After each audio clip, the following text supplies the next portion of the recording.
Good morning. Thanks. Am I live? I know I'm alive. I mean, is this live? Well, it is. Ken and I did ask for this meeting, and we just wanted to get, frankly, face to face with the leadership in this organization, and we wanted to do it as fast as possible and with as many people as possible. And I really appreciate, both of us appreciate your being here. Couple of thoughts, and first, there's no agenda here. There are no slides or handouts other than the handouts you got there. This is intended to really be an open, candid conversation among the leadership of this corporation, and it's meant to be two-way, meaning I hope when we have said a few things that you'll say what's on your mind. Let us answer whatever questions either one of us can. Incredibly as it may be, I learned the other day that we have about 65,000 employees, and 70% of those of you have been in this corporation less than 36 months. 70% of the entire 65,000 people. So 40-some thousand people, employees, have been in this company less than 3 years. That tells you a number of things. One is it tells you the need to communicate, talk, communicate, and communicate some more. Secondly, it tells you the incredible amount of growth that has occurred in this organization. People think Microsoft has grown fast. This corporation has tripled in size, not just in number of employees, in assets in the last 36 to 42 months. It's gone from an $80 billion asset corporation to a $230-some billion. And that is, in itself, an incredible thing. When you add to that the other things that have been going on here, it is just an absolute work in process, changing, growing corporation. The second thing that I want to talk briefly about is the transformation or the change in the so-called business model, business school term for changing what products you have, changing what your strategy is, changing what services you offer. We realized that we needed to transform our, quote, traditional bank into a broad-based, diversified financial services company. Why? Because that's what the customers wanted. And that's what we've been doing. And that also has introduced a lot of change. You've heard about capital markets and capital management and the internet. I'm sitting here in the brains of the internet right in this building. Thank goodness. Thank goodness they aren't downtown where I am, or we wouldn't have an internet. All that is a fairly recent level of complexity. So a lot has been going on in this company.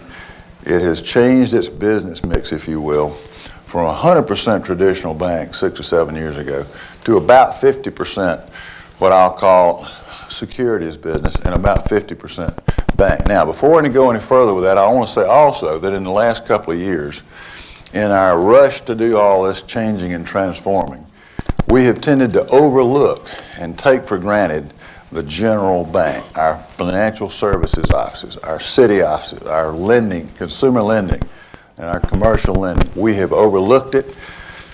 We have taken it for granted. We have not given it enough credit, and it remains that general bank in Florida and right on up to Connecticut remains and is today the core, fundamental, underlying bedrock strength of this corporation. And you're going to hear a lot more about that in the next. You're going to hear a lot more equal time in the next year or two, 3 than you have. When you're trying to do something new in a company, you kind of have to you don't want to focus everybody on it, and it's hard to get going. So you talk a lot about the new stuff, and I'm guilty of frankly not stopping and saying, hey, who brung us to the dance, And it was the general bank, the folks in the front line serving the customers who brought us and who will, by the way, keep us. So what we really have today then is a partnership, and it's a strategic partnership between the general bank, and I'm calling that the bank that you know when you drive by and see a First Union sign, and the First Union Securities business, which is capital markets, capital management. That's all the brokerage stuff and the investment banking stuff. Those two, and it's a great combination, are linked inexorably together. And one feeds off the other. One wouldn't be any good without the other. Both together are terrific. And both together make this corporation really very unique. So that's kind of a transformation that we've been about. And the third reason that Ken and I wanted to talk with you, and we're going to go anywhere you want to go with this, by the way. Any questions, any comments, we're here to listen. No questions off limits. The local Charlotte fish wrapper has been getting a lot. I use to wrap fish in usually, but some people read it, and I read it now and then. It's interesting, by the way. Did y'all read the paper this morning? They went to an all-time. Now, not only is First Union, but we're dragging down Bank of America. So, we're here to there's a lot of misinformation out there, no information, confusing information, factually wrong information, and so forth.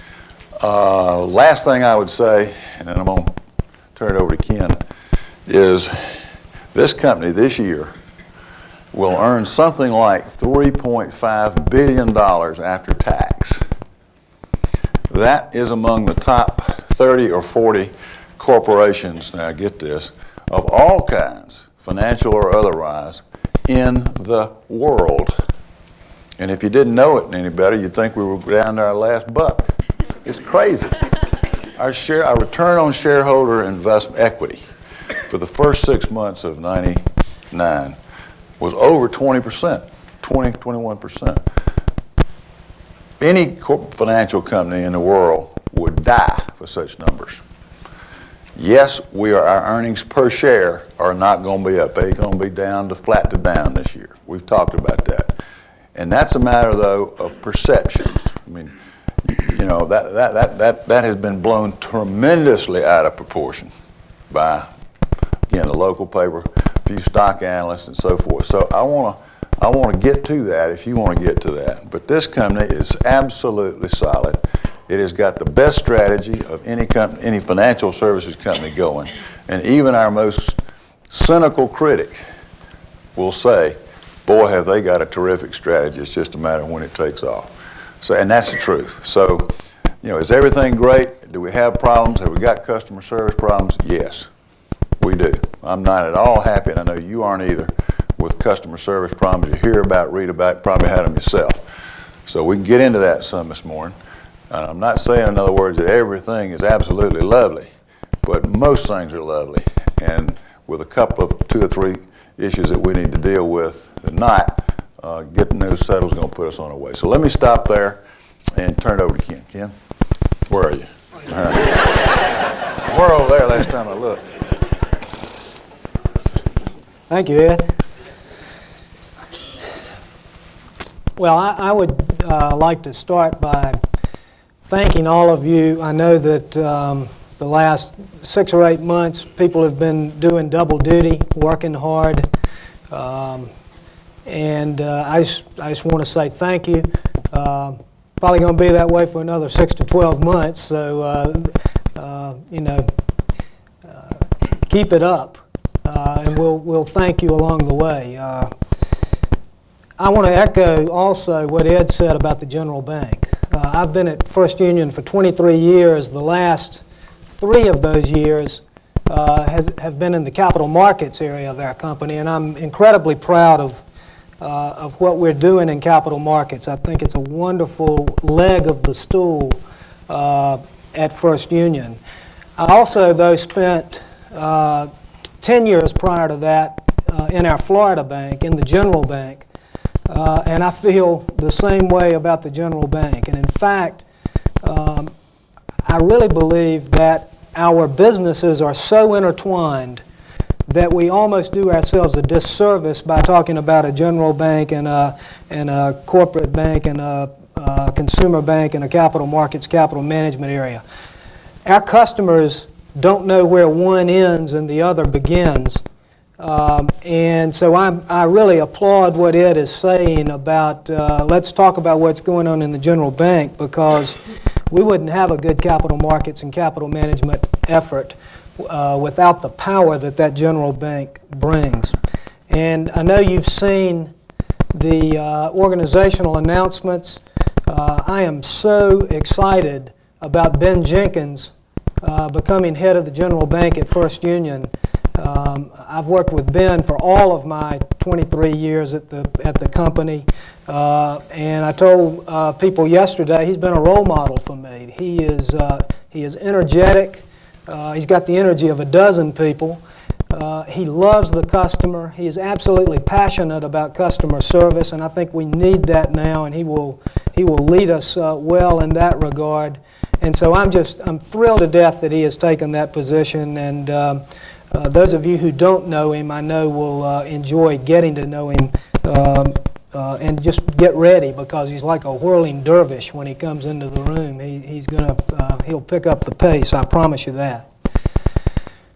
Now, I guess one of the quick things I want to say is I sure am glad to be here today in this position. It feels good to me. This has been a dream of mine, and I didn't know whether it would ever happen. The odds against it are long, and I've been awful lucky. And it's a great feeling for me. I went through a state of euphoria for about 2 or 3 days, and then Wednesday we went to New York and stood in front of 200 security analysts, and the euphoria is gone. It was a wonderful wake-up call to stand in front of a group that really wants to see us do something. We had a question yesterday about what was the hardest question that you got asked by the security analyst, and Ed and I looked at each other trying to think back through that 3-hour presentation and decide what was the hardest question, and we couldn't come up with one because we didn't get a lot of real thorny questions. And my take on that is that they don't want to ask a lot of questions right now. They want to see us perform.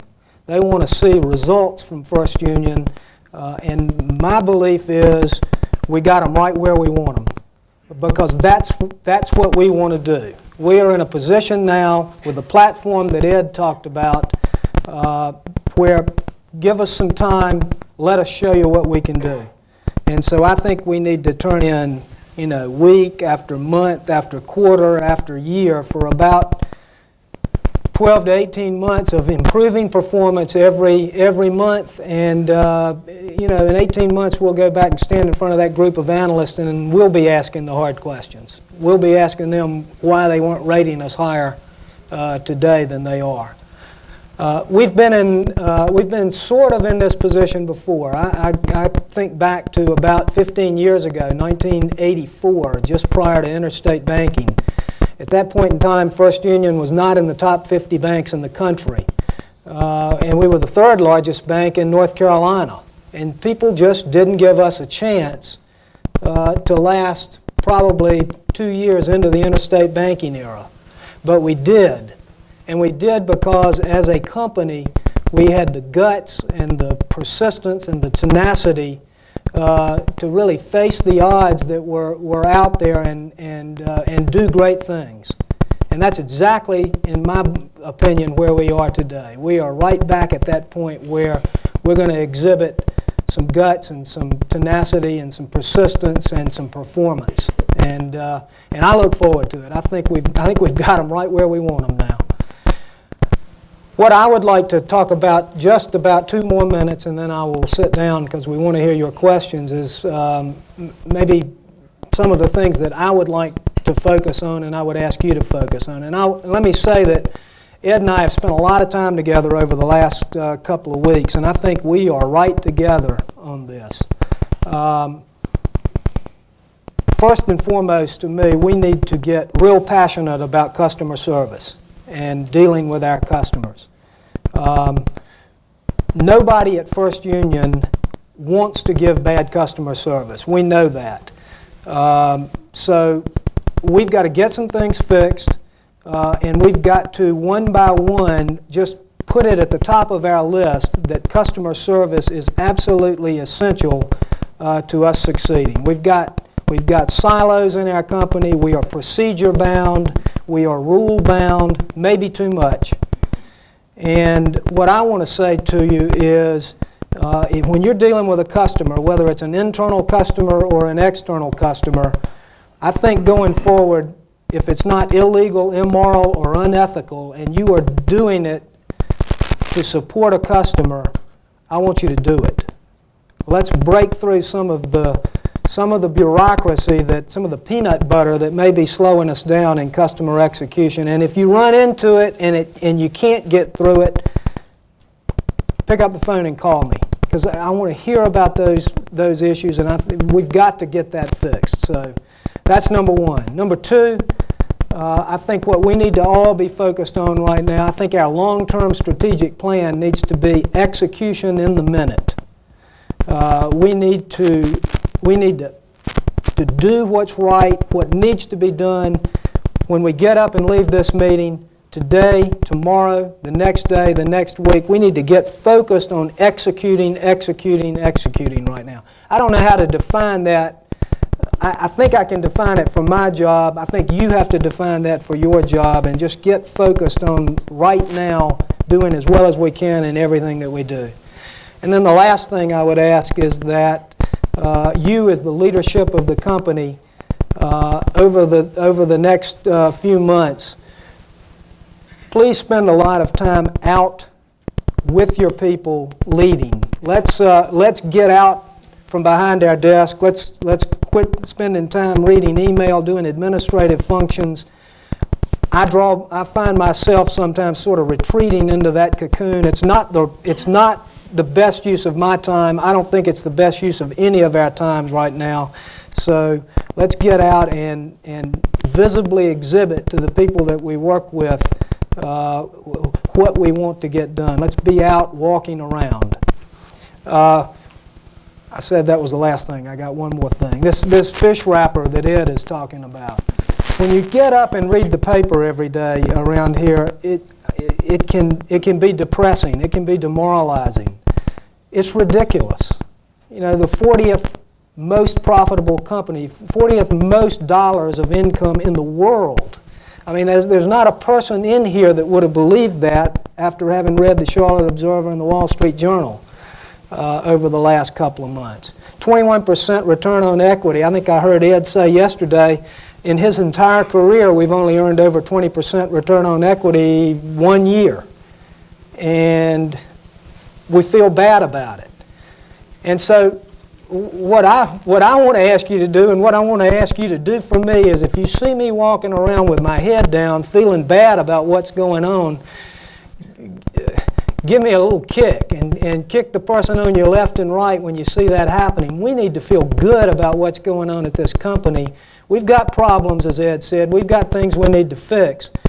But they aren't dramatic, and they are fixable, and we've got an incredible base to build off of. So let's get up, let's exhibit that for the people we work with, and let's go forward with this company so that we can look back a few years from now and feel like we've done exactly what we did back in 1984. I'm going to stop. I'm getting too excited up here.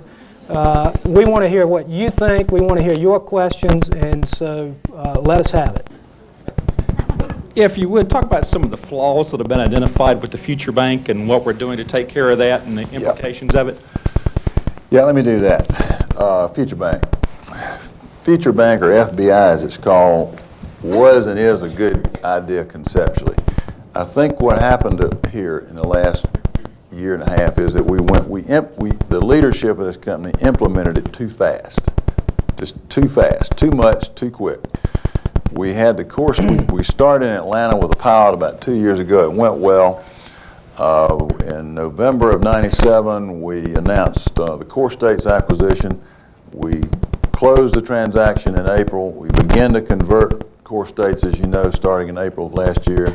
And we got up to about November, December, and that was the date set for the last major deposit conversion. Involved 4.5 million customers. The decision was made I started to say right or wrong. I think probably wrong, but at the time I could see why there was a feeling of it, that we should do it.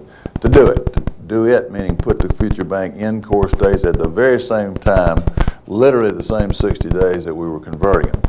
The thinking was if we didn't do that, we'd have to come back and do a second conversion with core states, put them through future bank about, say, a year later. That means their customers have got to go through two sets of changes.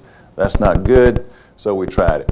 Now, the bottom line on it is I think we've gone too fast, and about 5 months ago, we began to realize that and begin to act to go back and make mid-course corrections. Clearly, one of the problems we've had with future bank implementation is we were also struggling to make a budget, and one of the ways that we've been doing that is we hadn't been staffing our branches properly, our financial service centers properly. We're probably up and down the East Coast 4,000 people short of being staffed in a way to serve the customers. I think that's one of the things Ed's talking about when he says there aren't any bad armies, there are only bad generals. It's not hard to figure out why customer service is slipping when you're 4,000 people short of the model that you need. Well, we're going to fix that. We're going to fix it by hiring enough people to staff our financial service centers and our First Union Direct operation at 100% of model. And that's a leap of faith. That's about a $100 million cost to the corporation, and we are doing it. Remember the movie Field of Dreams, if you build it, they will come. Well, we're going to build a fully staffed ballpark, and we hope the fans will come. So,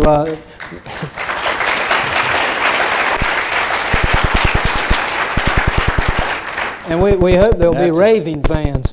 That's effective immediately. That's not something that's going to happen next year. Ed, one of the things that I hear all the time, and Ken, around here is, yes, you're right, we're understaffed in the branches and we're trying to work on it, and there's a lot of challenges on that side. But a lot of the issues that I hear every day from both the consumer and the wholesale side is that we have a lot of issues with the back rooms, and I'm trying to set this up a little bit because I hear it, they're not complaining about it, but they think about it every day, so I want you guys to talk about it. Issues like, we took letters of credit out of Miami, and now it takes forever to get a letter of credit done because they can't hire enough people up there. They closed SBBD out of Tampa, and they can't get turnaround on SBBDs fast enough because they can't hire enough people out of there. It takes 2 weeks for an overdraft notice to get out to a customer. You send a research item in, and it goes into a black hole, and nobody knows when we're going to get an answer on that research item. Those are a lot of the frustrations that our employees are getting every day when they deal with customers, both consumer and wholesale. I know that you guys are doing a lot of work around this issue, but I'd like for you to speak up to it because that's a lot of frustrations that they do have. Go ahead. Let me start on that. And first of all, I want to acknowledge that that's an issue, and you don't need me to acknowledge it. I saw heads all up and down the road here. It is clearly an issue, and we have centralized a lot of stuff, and the idea was to centralize it and make it more efficient, and we've not executed properly in doing that, and as a result, we are less efficient. I don't have, Carlos, a grand plan to give you today that says this is how we're going to fix it. Next time I'm with you, I better have something, but right now I'm going to tell you I've been in the job 2 weeks and I'm just very aware of what the problem is. I can tell you that one thing we're doing that I want to do and that we have already started doing is actually shopping the back office the same way we shop our frontline operations, so that we've got people in the various back office locations who are under the same sort of customer service requirements that we want to put on people in the front line.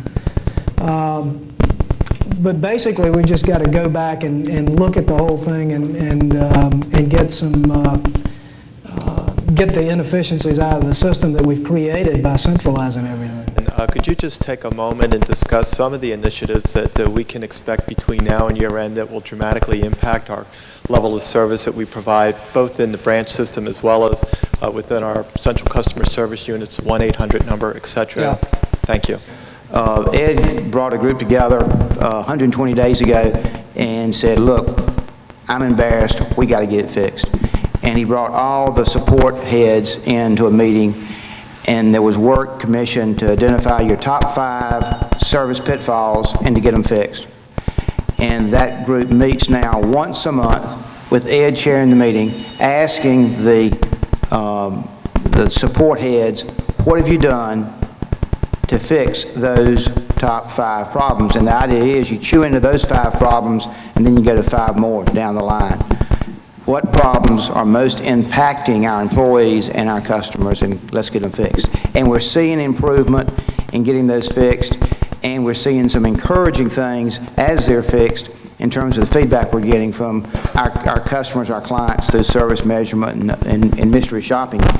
Ed also worked with Steve Boehm and some others to set up a case management tracking system. You may know, you may have experienced clients coming to the office with a problem, talking to someone about it, expecting that the problem's going to be resolved, going away, going home, thinking it's resolved, only it's not resolved.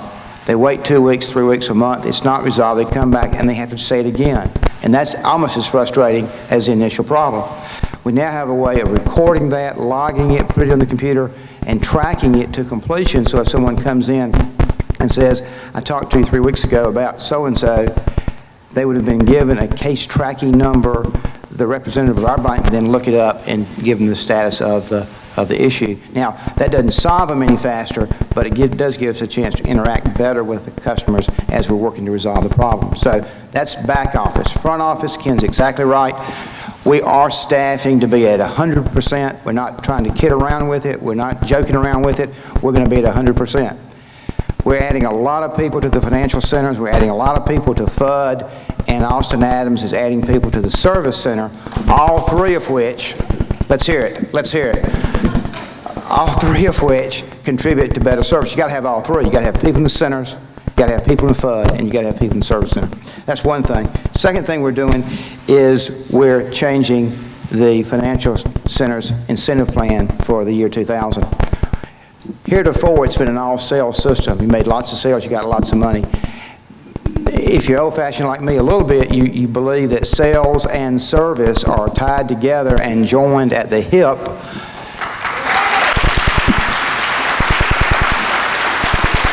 That's the way the world works, and we need an incentive system that recognizes that and rewards that. So our incentive system in the year 2000 on the consumer side will have a lot more service quality, service delivery, how happy is the customer, are we growing, are we retaining households, than it's ever had before. It'll be balanced. It won't be a mixed message of sales is the only thing. It'll be a sales and service message.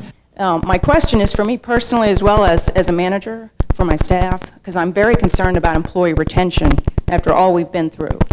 And while we're dealing with our business issues around service quality and we're seeing improvement, and it's not where it needs to be yet, but what compounds it, I think, the frustration for so many of us when we get home is even if we don't read the papers, everyone else does.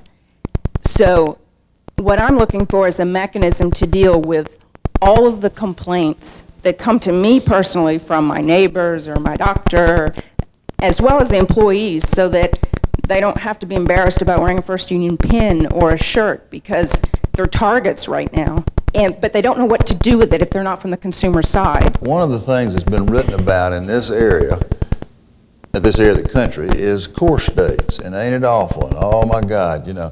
And there's more misinformation and non-information that's been printed in the wherever about that subject, I believe, than any other subject concerning the whole corporation. I just want to say this, and then I'm going to ask Sue Perotti to join me up here, she will, and give you some facts about what's going on in the old core states footprint. The people in core states are you people who are in core states and your associates are doing one hell of a job. You haven't had the best leadership in the world from me. You have from Sue and Charlie Connolly. Now, I'm gonna ask Sue Parati, who really runs all of the consumer and the Core States footprint, the financial services center and so forth, to come up here and give you some fresh data. I didn't give her any time to prepare for this. I just lobbed this grenade over there about 10 minutes ago. And so cut her a little slack if you didn't have every single answer. But I want to overview it. Come on up, Sue. Just stand right here at this podium. I want to overview it by saying that the Core States organization has got its act together. It is selling, and it is gaining customers. And take my word for it and pass it on to your neighbor or whoever it is who's worried about wearing their First Union T-shirt or their First Union pin. The damn newspaper's $1 short, an hour late, out of tune, out of time, as they have been ever since the Core States was announced, as far as I'm concerned.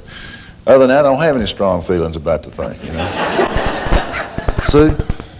Thank you. Is this on? Yeah.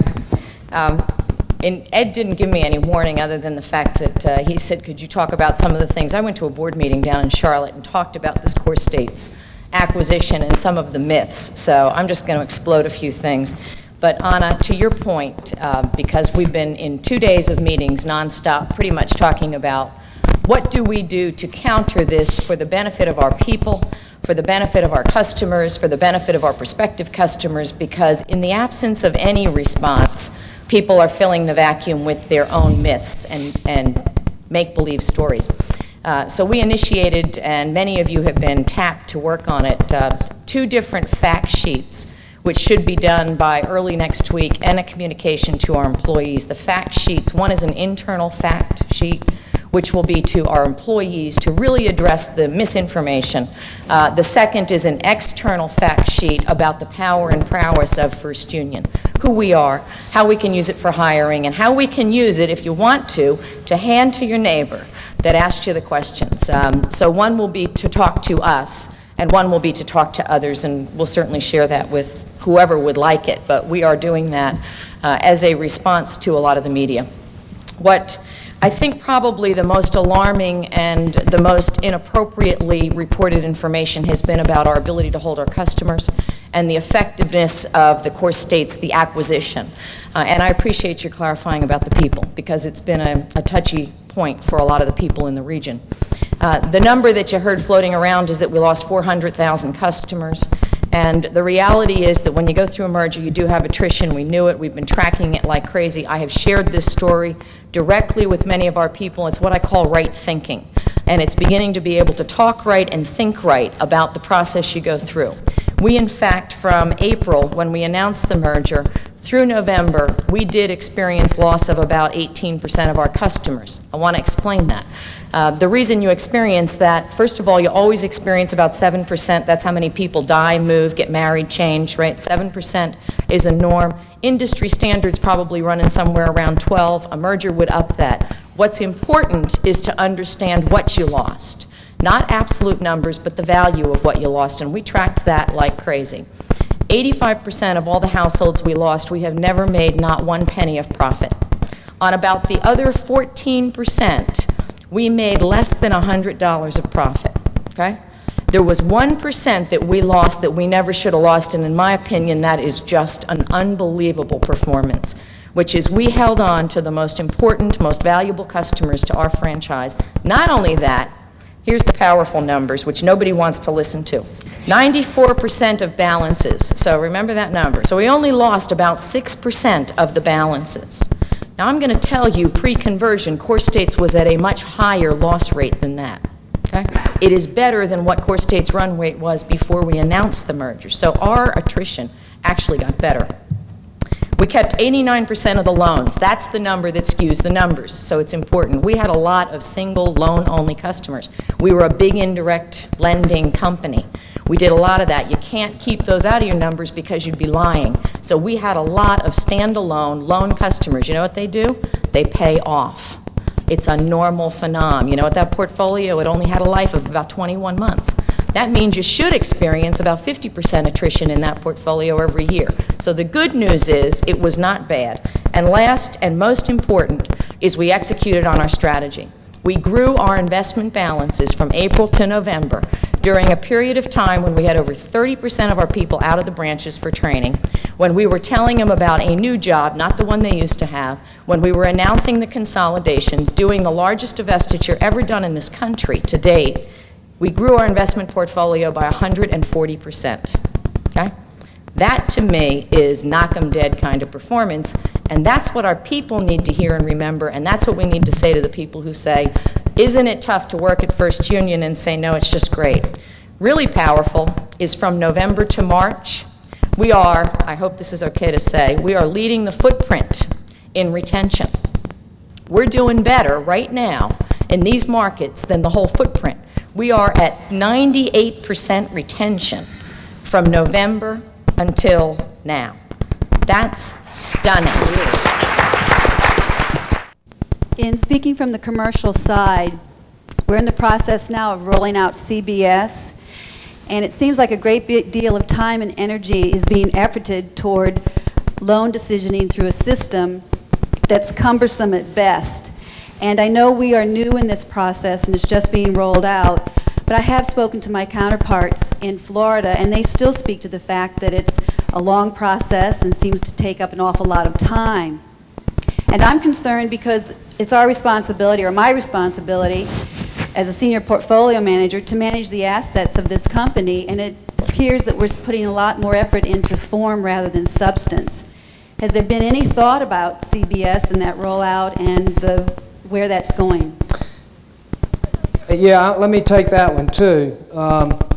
And I remember when CBS started. It started when I was in Florida, and I've been gone from Florida for 3 years, and we're still rolling it out. And so I understand what you're saying. You're hearing it from people that it's slow, it's bureaucratic, it's a lot of wasted time and effort, and I can't give you my personal experience with it for the last 3 years because I've been away from it. But I can tell you that I talked to Rick Highfield last week. He called me, and you know who Rick is.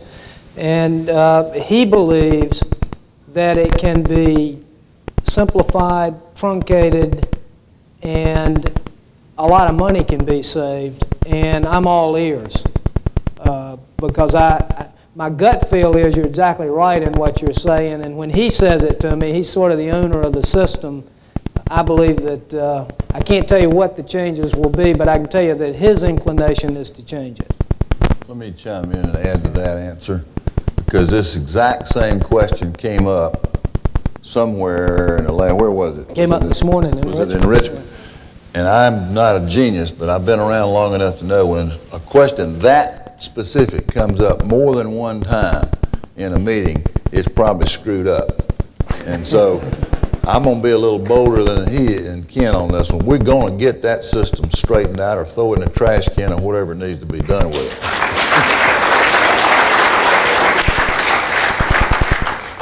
Ed, the price of the stock has gone since last July from about 65 down to 41, now up to 44.5. What do you see that the organization has to do to get the stock price back up? And secondly, what can the people in this room do to help you get there? Good question. The answer to both those questions to me is the same. You know, Ken gave you some statistics about what the company will earn this year and how that compares to the rest of the world. When he said, by the way, that it's in the top 40 or so in the world, he wasn't talking about banks. He's talking about all corporations. So we disappointed, obviously, the investment community. And so there's some anger there in that when we did the downward earnings revisions. I'd say the bottom line is we are earning at a good level. Ken told you we were going to make 21% on shareholders' equity this year, and that'll be like number 5 in the nation in terms of banks. And he gave you the dollar amount of $3.4 billion. So what the street wants right now from us, investors want right now from us, they're sort of saying, yep, we hear that, we see that, you are earning at a good level, but we don't see it growing. In fact, in 99, EPS will be down probably 8 or 9%. So the answer to the question is, I don't think a lot of talk right now is going to do anything. I think that it comes at certain times in your personal life or your business life when you just got to sort of say, okay, I've heard it all, enough, and you just put one foot in front of the other every day and do that for about 2 or 3 quarters, and those earnings will begin to take care of themselves. And when they do, the stock's is going to react fine. Now, I'm not a predictor and a forecaster and so forth, but I have seen this phenomenon with our company and with a lot of others. I remember in 1990, our stock on today's $44 basis was $9 a share. And I thought, God, will it ever get its head up? Will it ever move? And it sat there, and it sat there, and it sat there for about a year.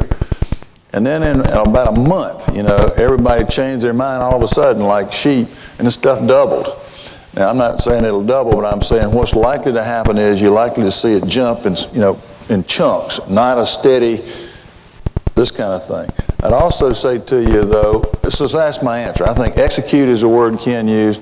I think there's some folks kind of in a show-me mode in terms of these so-called analysts, or sell-side analysts, and I think that's what we got to do. We just simply keep on meeting the projections that we have, and I really think it'll take care of itself. I'd encourage you not to be like the fellow, though, who plants a tree in the yard and goes out every morning and pulls it up to check the root system to see how it's doing and then puts it back down. You don't pick up the paper and say, boy, my car was up 1/8 yesterday, or my house was down 1/4. So it's sort of like that way with stocks. It's going to come and go. Trend line for this stock for 40 years has been up 10% or so a year over a long period of time. It's going through a setback now.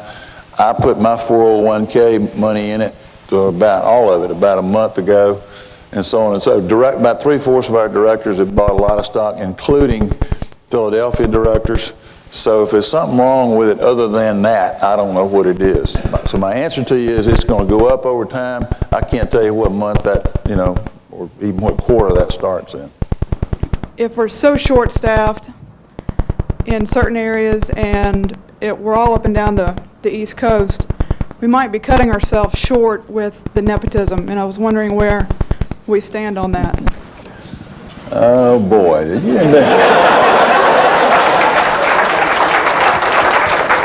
haven't been reading my mail, have you?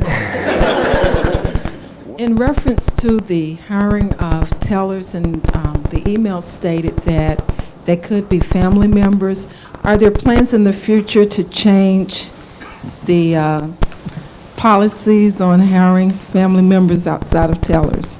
This is a conspiracy here to ask this same question in every meeting. This is the third session, and that's the one question that's come up in every one of them. The answer is yes. I think we're gonna change that.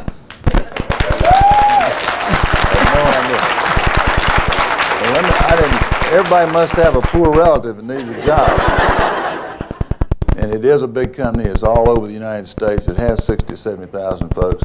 And frankly, I've been sort of bowled over by how many of you do want your relatives to be able to work here. So I've asked Don Johnson about 2 weeks ago or so to relook at the policy and to get back to me in 2 weeks. He says he's going to do that, so if we don't change it, it's his fault.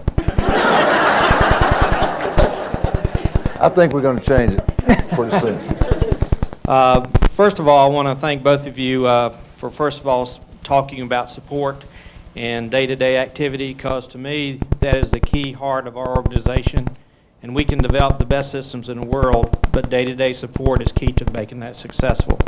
My question is, beside the obvious of working together and doing the best you can and doing your job the best, what 2 things could you have for us as employees, leaders, and shareholders of the company to challenge us to make this company grow faster, be better, and also to change the focus out there in the world? I'm going to take one of those because there's so many new and different answers here, and the one I think that Ken has already articulated, and that is, there are times in your life when you just have to put one foot in front of the other in your personal life, and I know you've had them, you know, you just pull yourself up by your, if somehow or another the perceptions are not what they should be, or with you personally, or something you've done, and you know you're right, you just, by gosh, pull yourself up by your bootstraps and put your foot in the road, and put one foot in front of the other, and keep on doing that, and sooner or later, and before you know it, lo and behold, it's a new day. Sun comes up, and if you're right and good and solid, it happens that way. And that's what's going to happen with us. And that's not the most inspirational thing I could say to you, but it's probably the most truthful. I mentioned I had dinner with a group of people last night, and one of the things they said that really struck me was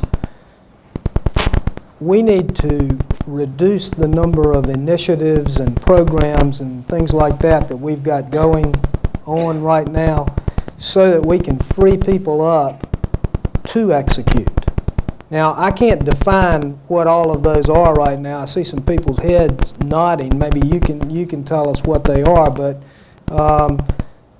you know, that struck a chord with me. I think maybe what we do sometimes is crowd out our ability to execute and to be passionate around the customer because we got a lot of internal things going on that maybe get in the way. So that's one that comes to mind for me. Yeah, let me piggyback on that, on Ken's answer to that, if I could.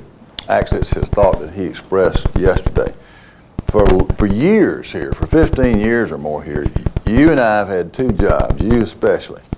You've had to do your day job, which is getting things done for the customer. And also, by the way, we want to be sure we integrate this acquisition just right. And we want to do that conversion just right. And we want to do, you know, something to do with acquisitions. We've made 100 acquisitions in the last 15 years, incredible amount of acquisition activity. That is by and large behind us. You're not going to be asked to do two jobs at once. We're not going to do another big bank acquisition. So that's one of the things, if I think it undoubtedly has crowded out you. It certainly crowded a lot of us out, and that won't be present anymore. We have built, and you're never totally through till you're dead, but we have built a great business here that does not need a lot of new acquisition or additional acquisition activity of any kind to make it work. That's one of the things I am so delighted about, and that is we are set now. We got the products. We offer more financial services products than any other firm in the world. All of it: insurance, investment banking, you know, deposits, stocks, bonds, mutual funds, you name it, trust, mortgages, credit cards, ATM cards, cash management, on and on and on and on. So we've got the right product set. We just need to settle down now. I need to not dump another acquisition on you, which I won't do, and execute. And I think you're going to have more time in your day to do that. And if there are no more questions, thank you. Ken and I enjoyed it. We'll be back.